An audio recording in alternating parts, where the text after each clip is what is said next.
ISKCON মন্দির চত্বরে অনেক থাকার জায়গা আছে, বিভিন্ন মানের ও বিভিন্ন দামের। 200 টাকা থেকে শুরু করে 5,000 টাকার ওপরেও। তাই তোমরা visitmayapur.com-এ গিয়ে অনলাইনে ঘর বুক করতে পারো। তো চলো আজকের ভিডিও শুরু করা যাক।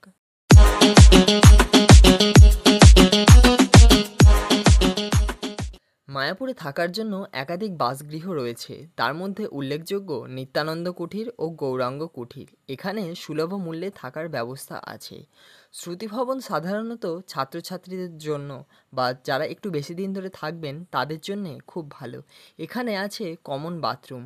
শঙ্খভবন, ঈশ্বরদান ভবন ও গদা ভবনে অনলাইনে কিন্তু বুকিং হয়। এইসবের মধ্যে শঙ্খভবন একদম মন্দিরের সামনে, আর এখানে থাকার চার্জ সবচেয়ে বেশি। আমরা বিকেলবেলা গোশালার দিকে বেরিয়ে ঘুরে আসলাম। এই দিকে শ্রুতিভবন এবং নিত্যানন্দ কুঠির, গৌরাঙ্গ কুঠিরগুলি অবস্থিত। গরুতে টানা গাড়ি করে গোশালা কিন্তু ঘুরে আসা যায়।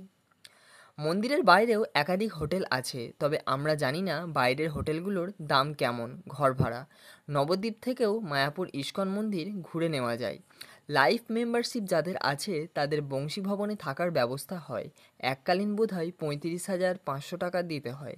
সারা পৃথিবীর যে কোনো ইস্কন মন্দিরে 4 জনের জন্য 3 বার খাওয়া থাকা ব্যবস্থা সম্পূর্ণ বিনামূল্যে। এছাড়া অন্যান্য ভবনেও ডিসকাউন্টে ঘর পাওয়া যায়।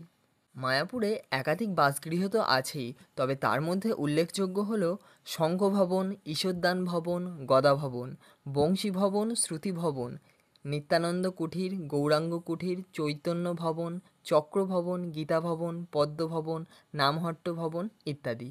শঙ্খ ভবন, ঈশ্বরদান ভবন, গদা ভবনে কিন্তু অনলাইনে বুকিং হয়। স্ক্রিনে অনলাইনে বুকিং করার জন্য নাম্বার দিয়ে দিলাম, তোমরা চেক করে নিতে পারো।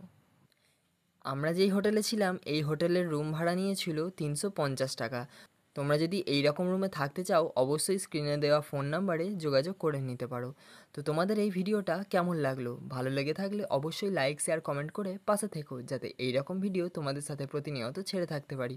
ততক্ষণ তোমরা ভালো থাকো, সুস্থ থাকো, দেখা হচ্ছে পরের ভিডিওয়। আজকের জন্যে বাই।